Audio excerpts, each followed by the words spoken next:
ओम गण गणपते नमः। आज अपने सुनेंगे वाल्मीकि रामायण अयोध्या कांड का आगे का सरक। भगवान श्री राम का आशीर्वाद पाने के लिए इस सरक को पूरे प्रेम भाव से एकाग्रचित्त होकर सुने।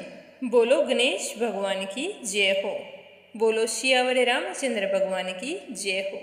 हनुमान जी बाबा की जय हो। श्री राम दरबार की जय हो। श्री राम भक्त अनिर्वेदा चैनल को सब्सक्राइब जरूर करें। धर्म के ज्ञाता भरत ने भारद्वाज आश्रम के पास पहुंचकर अपने साथ जो सैनिक और अयोध्यावासी गए थे उनको आश्रम से इधर ही 1 कोस की दूरी पर ठहरा दिया और स्वयं अपने अस्त्र शस्त्र और राजोचित वस्त्र भी वहीं पर उतार कर रख दिए। केवल 2 रेशमी वस्त्र धारण करके पुरोहित जी को साथ लेकर मंत्रियों के साथ पैदल ही चलने लगे। उस समय भरत के मन में श्री राम और राजा दशरथ की बातें दिमाग में घूम रही थी। वे बार बार उन्हीं को स्मरण कर रहे थे कि ऐसा क्यों हुआ। इस तरह सोचते हुए भारद्वाज मुनि के आश्रम पर पहुंच गए। आश्रम में प्रवेश करके जैसे ही मुनि भारद्वाज के दर्शन हुए तो भरत ने मंत्रियों को वहीं पर खड़ा कर दिया और पुरोहित वशिष्ठ जी को लेकर उनके साथ साथ ऋषि के पास चले गए। महर्षि वशिष्ठ को देखते ही महातपस्वी भारद्वाज अपने आसन से उठ खड़े हुए और शिष्यों से कहा कि जाओ जल्दी से आज्ञा लेकर आओ। फिर वे खड़े होकर गुरु वशिष्ठ जी से मिले। उसके बाद भरत ने भारद्वाज के चरणों में प्रणाम किया तो महातेजस्वी भारद्वाज समझ गए थे कि ये राजा दशरथ के पुत्र हैं। फिर भारद्वाज ऋषि ने वशिष्ठ और भरत को अर्घ्य पाद्य तथा फल आदि निवेदन करके उन दोनों के कुल का कुशल समाचार पूछा और इसके बाद अयोध्या का सेना खजाना मित्र वर्ग तथा मंत्रिमंडल का हालचाल पूछा। राजा दशरथ की मृत्यु का वृत्तांत तो वो जानते थे, इसीलिए उन्होंने भरत से कुछ नहीं पूछा। यही सोचकर कि अपने पिता के बारे में पूछने पर भरत को दुख होगा। और पुरोहित जी और भरत ने भी महर्षि के शरीर अग्निहोत्र शिष्य वर्ग पेड़ पत्ते मृग पक्षी आदि सभी का कुशल समाचार पूछा तो महायशस्वी भारद्वाज ने कहा कि सब कुछ ठीक है। भारद्वाज के मन में भी श्री राम के प्रति उस समय प्रेम उमड़ आया था। वो भावुक हो गए थे क्योंकि उन्हें पता था कि श्री राम को वनवास हो चुका है।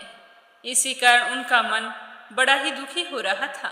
तो वे अपने दुख को दबाते हुए भरत से कहने लगे कि बेटा तुम तो राज्य कर रहे हो ना, तुम्हें यहाँ आने की क्या आवश्यकता पड़ गई? तुम्हारा अभिषेक तो हो गया ना। तुम मुझे सब कुछ बताओ क्योंकि मेरा मन तुम्हारी ओर से शुद्ध नहीं हो रहा है। मुझे तुम पर विश्वास नहीं हो रहा है क्योंकि केकई जैसी दुष्ट के कोख से तुमने जन्म लिया है। तो विश्वास करने के लिए मेरा मन नहीं मानता क्योंकि उसी केकई के कारण ही हमें आनंद देने वाले श्री राम को जिसे कौशल्या ने जन्म दिया है और तुम्हारे पिता ने अपनी दूसरी पत्नी केकई के कारण उस महायशस्वी पुत्र को 14 वर्षों तक वन में रहने की आज्ञा दे दी। आज्ञा तो दी, साथ ही उसकी पत्नी और उसके भाई को भी दीर्घ काल के लिए वन में भेज दिया। उस निरपराध श्री राम और उसके छोटे भाई लक्ष्मण का तुम एकंटक राज्य भोगने की इच्छा से कोई अनिष्ट तो नहीं करना चाहते।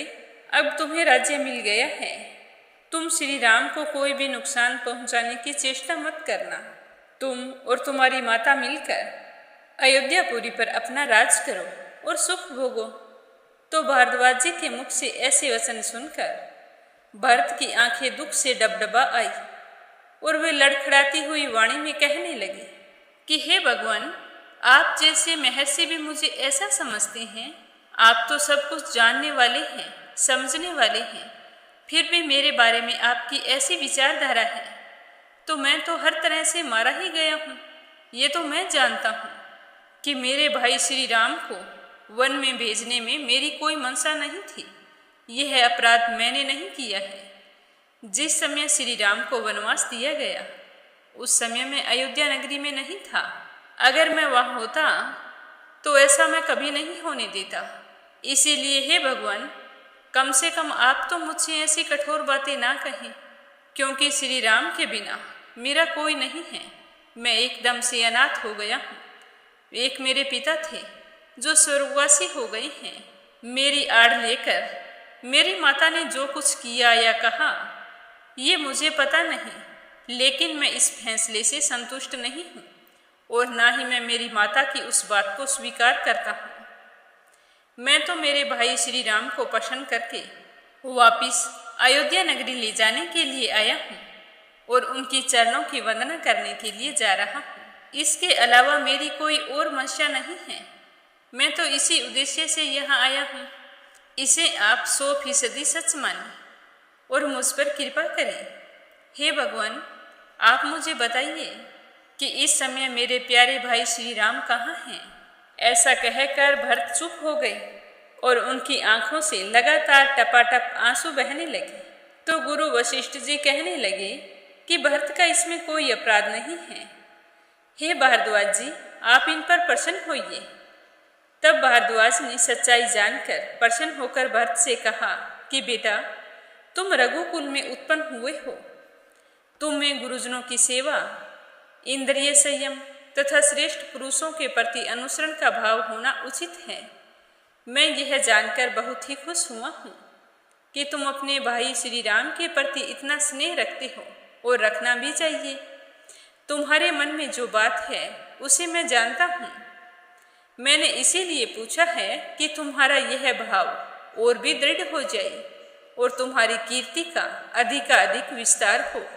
मुझे तो पहले से ही पता था कि तुम श्री राम का अनिष्ट करने के लिए यहाँ नहीं आए हो। मैं तुम्हारी सहायता अवश्य करूँगा। मैं सीता जी, लक्ष्मण सहित श्री राम का पता जानता हूँ।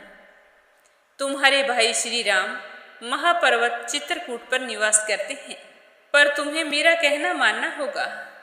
तुम थक गए हो, आज यहीं पर विश्राम करो और कल सुबह तुम उस स्थान की यात्रा करना। आज अपने मंत्रियों के साथ इसी आश्रम पर रहकर विश्राम करो। हे भरत, तुम मेरी इस अभिष्ट वस्तु को देने में समर्थ हो, अतः मेरी अभिलाषा पूर्ण करो। तो ऋषि भारद्वाज के मुख से इस तरह के वचन सुनकर भरत बहुत ही खुश हुआ और उनका धन्यवाद करने लगा और उनकी आज्ञा स्वीकार करते हुए भरत ने उस रात उसी आश्रम में निवास करने का विचार किया। अब भरत को बहुत ही खुशी हो रही थी, क्योंकि उन्हें अपने भाई श्री राम का पता जो मिल चुका था। तो रात्रि भर विश्राम करके दूसरे दिन की यात्रा कैसे प्रारंभ करते हैं, यह अपने सुनेंगे कल के सर्ग में। तो प्रेम भाव से कहिए सियावर रामचंद्र भगवान की जय हो।